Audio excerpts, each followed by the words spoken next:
Assalamualaikum warahmatullahi wabarakatuh. Perkenalkan, nama saya Ulani Alita dengan NIM 18233115, Prodi Manajemen Pajak, Fakultas Ekonomi Universitas Negeri Padang, dengan mata kuliah Etika Perpajakan. Pada kesempatan kali ini saya akan mempresentasikan tentang konsep dasar etika. Yang pertama adalah perkembangan etika. Perkembangan etika di Indonesia. Etika atau etos berasal dari bahasa Yunani. Etika dalam perkembangannya sangat mempengaruhi kehidupan manusia. Etika memberikan orientasi bagaimana ia menjelaskan dan juga menjalani kehidupannya melalui rangkaian tindakan kehidupan sehari-hari. Etika membantu manusia mengambil sikap dan bertindak secara tepat dan menjalani hidup ini. Etika akan membentuk untuk mengambil keputusan dan juga segala aspek atau sisi kehidupan. Dan etika dapat menjadi beberapa bagian dengan aspek atau sisi kehidupan dan juga manusianya tersebut. Di setiap kebudayaan masing-masing mempunyai konsep etika. Penganut suatu kebudayaan memang menyetujui konsep etika di tempat atau di tempat tinggal, tetapi konsep etika yang lahir dari luar diri setiap individu akan sangat mudah dilanggar. Etika titik tekannya bukan hanya sekedar persoalan baik dan buruk saja, benar atau salah, tetapi lebih bersifat membangun kesadaran. Etika mengantarkan manusia untuk memilih tindakan keputusan yang lebih penting. Dan etika juga merupakan suatu tindakan dengan rasional dan juga penuh kesadaran, sehingga mampu mempertanggungjawabkan segala konsekuensi dari keputusan tindakan yang telah diambil.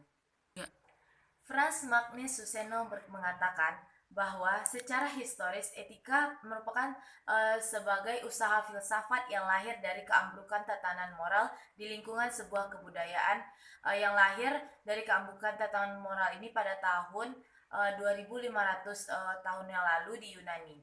Karena pandangan-pandangan lama tak baik dan juga buruk tidak lagi dipercaya. Para filosofi pun mempertanyakan kembali tentang norma-norma dasar bagi kehidupan dan juga di kelakuan manusianya. Jadi, etika dapat memberikan orientasi kepada manusia untuk menjalani serangkaian tindakan.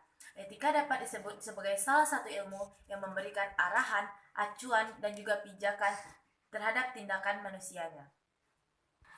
Selanjutnya adalah pengertian etika. Seperti yang telah dijelaskan tadi, etika berasal dari bahasa Yunani yaitu ethos, yang berarti timbul atau perasaan atau kebiasaan, yang itu adalah sesuatu di mana bagaimana cabang utama filsafat ini mempelajari ilmu dari kualitas yang menjadi suatu mengenai standar dari pengambilan moral.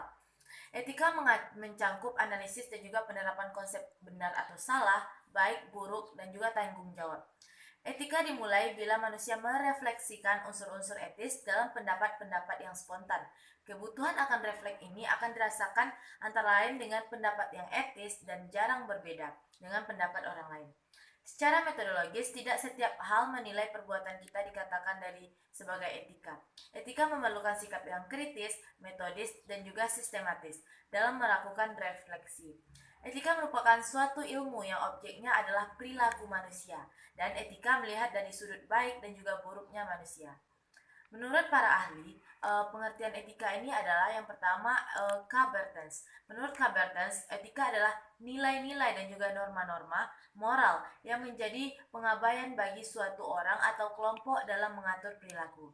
Dan menurut W.J.S. Purwadarminto, etika adalah studi tentang prinsip-prinsip moralitas ataupun moral. Dan menurut Profesor Dr. Franz Magnus Suseno, etika adalah ilmu yang mencari orientasi atau ilmu yang memberikan arahan atau pijakan terhadap kehidupan manusia. Untuk materi yang ketiga adalah teori etika. Teori etika itu yang pertama adalah egoisme. Konsep yang berhubungan dengan egoisme adalah psikologis dan juga egois atau egoisme etis. Untuk yang kedua adalah utilitisme. Utilitisme ini adalah berasal dari kata utilities yang menjadi kata utility dalam bahasa Inggris yang berarti adalah bermanfaat. Menurut teori ini, suatu tindakan tapi dapat dilakukan atau dapat dikatakan baik jika memang membawa manfaat baik bagi sebanyak anggota masyarakat. Dan yang ketiga adalah teori hak. Teori hak ini adalah pendekatan yang paling banyak dipakai untuk menghalusinasi baik dan buruknya suatu perbuatan atau perilaku dari manusia.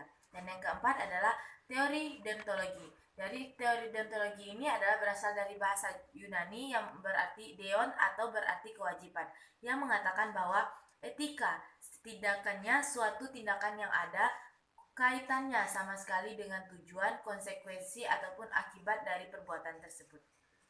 3. Yang selanjutnya adalah teori keutamaan. Teori ini lebih membandingkan sikap ataupun akhlak seseorang.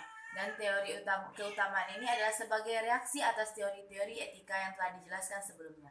Yang terakhir adalah teori etika otonom.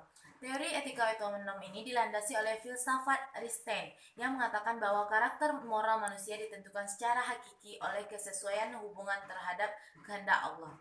Dan untuk keempat adalah tujuan etika. Tujuan etika ini sangat penting dalam kehidupan sehari-hari, terutama dalam kehidupan bermasyarakat.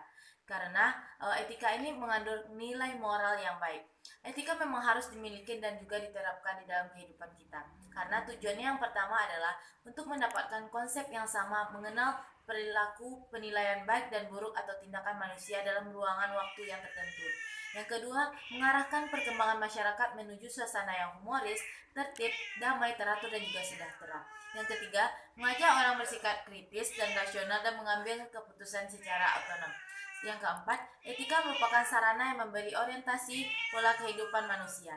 Yang kelima, mengantarkan manusia kepada bagaimana menjadi pribadi yang lebih baik. Yang keenam, menentukan baku standar diri sendiri. Dan yang terakhir, untuk menjaga dan memelihara kesejahteraan masyarakatnya. 3.